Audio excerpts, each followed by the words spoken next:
retrouve donc Marc Renaud à mes côtés en plateau, le président de Mandarin Gestion, pour poursuivre cette discussion de marché. Bonjour et bienvenue Marc. Bonjour. Ravi de vous retrouver. Donc deuxième séance boursière de l'année. On va parler de la stratégie et je disais value et stock picking. C'est votre expertise, en tout cas vous personnellement chez Mandarin Gestion, Marc. Mais un petit commentaire, je l'ai mis à la une. Évidemment, le poids d'Apple, l'emprise atteint par Apple aujourd'hui sur les marchés, 3 000 milliards de capitalisation boursière, c'est 7% du S&P 500, c'est plus un éléphant, c'est un mammouth dans la pièce.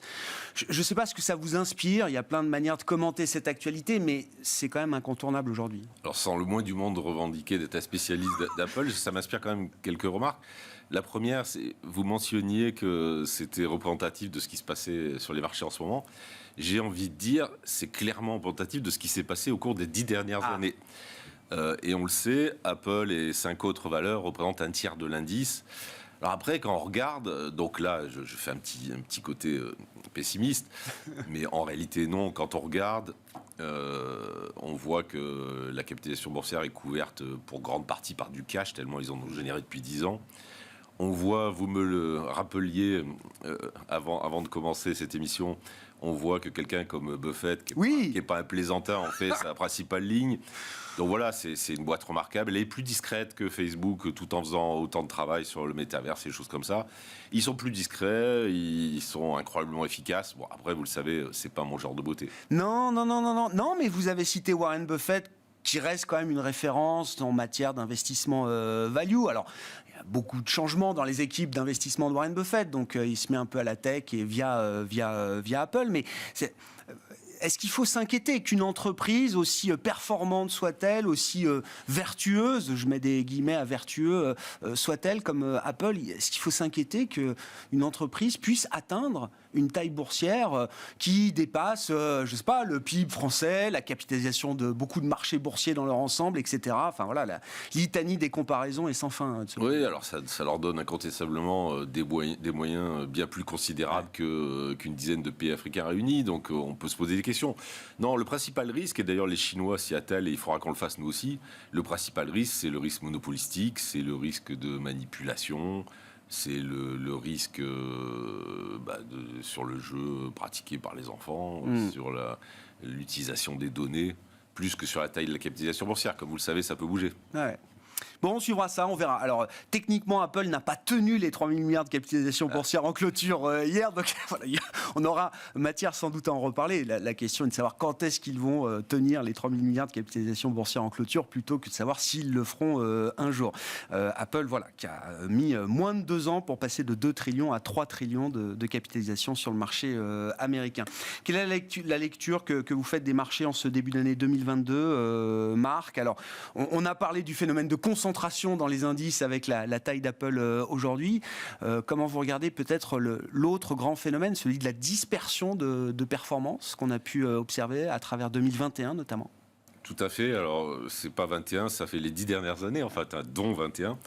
On a effectivement un marché qui est vraiment coupé en deux. On est sur des marchés au plus haut, c'est un constat, si on regarde les indices. Mais on a toute une partie de la cote qui est très loin d'être au plus haut. On a vraiment des marchés coupés en deux. C'est lié bien sûr au contexte de taux d'intérêt qu'on a connu, d'où l'intérêt de savoir ce qui va se passer sur les taux dans l'année qui vient. C'est clairement, comme le mentionnait Arnaud, c'est clairement la chose qu'il faut regarder. On vient de vivre 10 ans de marché tenu à bout de bras par de la baisse des taux. Si on sortait de ça, c'est à minima un changement d'environnement. Et effectivement, un certain nombre de valeurs, alors sans rentrer dans des explications mathématiques ou financières, ces contextes de taux zéro sont très favorables aux valeurs de croissance, aux valeurs défensives, sur lesquelles, à tort ou raison, on pense avoir une visibilité très longue. Elles sont beaucoup plus pénalisantes pour des boîtes cycliques, des boîtes risquées, où vous jouez un retournement à court terme, où le phénomène de taux joue moins. Donc voilà, après, si on regarde à très court terme, en ce début d'année, on a un violent rebond de toutes ces boîtes délaissées. Ouais. Mais j'ai envie de dire, c'est comme ça tous les mois de janvier. Ouais. C'est l'appétit. L'entrain du début d'année. Voilà, l'appétit pour le risque est très fort en début d'année. Mais clairement, il y a un certain nombre de valeurs délaissées, on en parlera peut-être, et de secteurs délaissés qui pourraient, en cas d'inversion de ce scénario de taux, rattraper leur retard boursier. Oui, justement, Marc, parce que depuis, alors on se parle depuis plus d'un an, mais depuis qu'on se parle depuis l'arrivée des vaccins et qu'on commente regain d'intérêt peut-être pour la value. J'ai jamais entendu, alors dans le discours, autant d'intérêt de la part des professionnels pour le secteur des financières, par exemple, emblème value. Alors, est-ce que c'est juste du discours? Est-ce qu'il y a un vrai regain d'intérêt? Et est-ce que ce regain d'intérêt peut survivre, j'allais dire, à 2021? Parce qu'on a eu des moments value très intenses au cours de l'année passée. Est-ce que, voilà, ces investissements, ce type d'investissement, le secteur des financières en tête, qui est un gros poids dans votre fonds value chez Mandarine, est-ce qu'on peut encore y croire là pour 2022? Alors le secteur bancaire, lui, fait partie des secteurs value qui ont connu un début de redressement. Hein. Rappelons-nous ce que ça valait en 2013, 15, 16, ça ne valait plus rien les banques. Hein. Donc là, ça s'est quand même bien repris après l'élection de Trump d'abord, et ensuite dans ce violent rebond value qu'il y a eu de novembre 2019 à mars-avril 2020. Novembre 2020, voilà, c'est ouais, ça. Pardon, à mars 2021. Mais il y a des secteurs, je pense aux boîtes exposées aux émergents, je pense aux pétrolières, même si elles se sont reprises récemment, il y a des secteurs qui sont vraiment sur des niveaux très bas. Alors pour répondre à votre question sur les banques, oui, je pense que les banques assainies maintenant et qui n'ont pas souffert du fait du soutien des États de la crise Covid, les banques ne sont plus à des prix débiles, mais elles sont encore bon marché. Et elle serait la caricature des boîtes favorisées par une reprise des taux longs et une portification de la courbe. Donc ça, c'est typiquement un secteur, même si ce n'est pas le plus délaissé, c'est typiquement un secteur qui pourrait poursuivre un début de rattrapage. Ouais. Sur les émergents, là, alors je ne sais pas, dans le stock picking que vous avez mis en place là, pour démarrer cette année 2022, comment on joue l'idée des émergents à travers des entreprises européennes, puisque ça reste quand même plutôt votre univers d'investissement, Marc? Alors, Arnaud le mentionnait également, il y a eu clairement une forte défiance envers les émergents pour des problèmes sanitaires, bien sûr, mais également pour les problèmes de devises. On a eu beaucoup de dégradation des devises émergentes. Et donc, en bourse, ça s'est traduit par des sociétés européennes exposées aux émergents qui sous-performent. On peut citer parmi les plus connus Santander, du fait de son exposition au Brésil, mais où ça se passe très bien malgré la crise pour eux.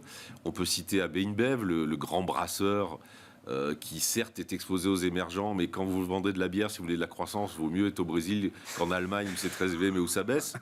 Donc c'est des valeurs qui, si vous regardez leur parcours boursier l'année dernière, clairement elles ne l'ont pas fait la hausse. Hein.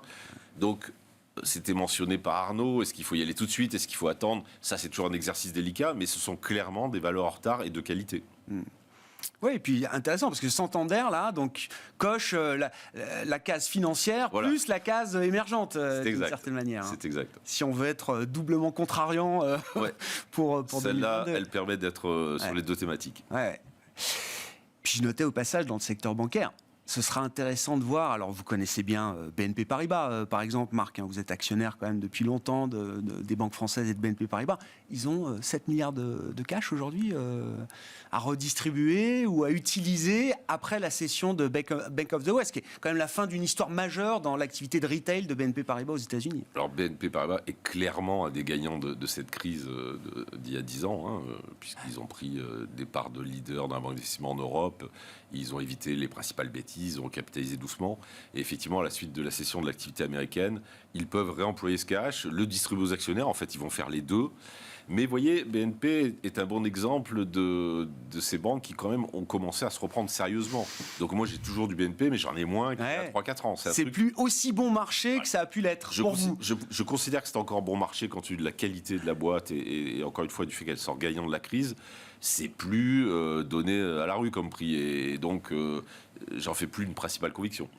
Bon, et puis il y a un dossier, alors je ne sais pas, peut-être qu'on peut le classer dans les situations spéciales, le dossier Atos, qui a été un marqueur à l'envers, entre guillemets, de 2021, puisque le titre s'est effondré de 50% en 2021, quand Capgemini, qui est incomparable français d'Atos, a gagné plus de 60% boursièrement parlant sur l'année écoulée. Vous avez investi dans Atos l'an dernier, et puis la position a quand même beaucoup grossi là, en fin d'année. Ça devient une position très importante dans votre fonds chez Mandarine, Marc. Comment vous regardez le cas d'investissement Atos, là, aujourd'hui, avec les mouvements peut-être à attendre? Alors effectivement, avec le biais contrariant qui est le mien, on n'est clairement pas sur une belle réussite boursière des dernières années. Mais pour moi, trop c'est trop, quoi. C'est-à-dire que c'est une société qui, certes, a déçu sur une partie de son business. En fait, l'hébergement des données, qui est un secteur qui était peu porteur et dont Le déclin s'est accéléré avec la crise Covid. Ils ont fait, pour employer notre jargon, un gros profit warning dans l'année. Pour moi, c'était une occasion de s'y intéresser. Mais d'abord, ils ont une partie légèrement majoritaire de leur business qui croît très vite, comme par exemple dans la sécurité, etc. Donc, ils n'ont pas que des métiers qui vont mal. Leur activité en décroissance peut être cédée parce qu'on est dans des logiques de devenir plus gros, dans des logiques industrielles, et il y aura des acheteurs pour ça. Un nouveau patron vient d'être nommé, il arrive. À la première nouvelle de cession d'activité, ce titre qui s'est effondré, alors ça ne fait pas rêver comme Apple, hein, j'en ai bien conscience, mais c'est un titre qui s'est effondré, qui est probablement trop peu cher payé. Et puis dernière remarque, elle s'est effondrée quand il y a eu ce profit warning, puis un mois après elle a repris parce qu'il y a commencé à avoir des rumeurs d'OPA. Eh oui. En fait, des fonds d'investissement qui pourraient s'intéresser. Oui, c'est générateur de cash flow, on sait que le problème est soluble. Quand ça baisse trop, vous voyez des financiers qui ont les poches pleines, comme vous le savez en ce moment, rôder. Et donc, on a aussi ce parachute qui est que ça ne peut plus trop baisser parce que sinon, il y aura des prédateurs. Ouais. Donc, j'aime bien ce dossier. Ouais, c'est-à-dire que voilà, il commence à cocher. On a fait le profit warning là, qui permet de nettoyer un peu les comptes. Nouveau directeur général qui arrive. La valeur est sortie en plus de tous les grands indices, donc elle est un peu moins sous les feux des projecteurs. Donc, c'est un bon démarrage, une bonne situation d'investissement là pour 2022. Je trouve, et a fortiori avec ce côté spéculatif qui traîne et qui fait que, encore une fois, même si on n'a pas des bonnes nouvelles très très très rapidement, je ne la vois pas continuer à avoir des difficultés boursières. À minima, on a fait la maladie, on peut avoir des bonnes surprises. Ça pèse 4 milliards. 4 milliards Atos. Hein. Oui, c'est moins que 3 000 milliards. Ah oui, non. C'est beaucoup moins.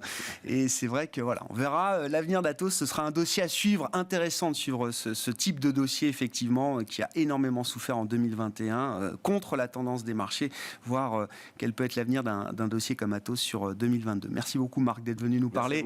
Dans cette émission Smart Bourse de la mi-journée, Marc Renaud, le président de Mandarine Gestion, qui était avec nous. On se retrouve évidemment à 17h en direct sur Bismart.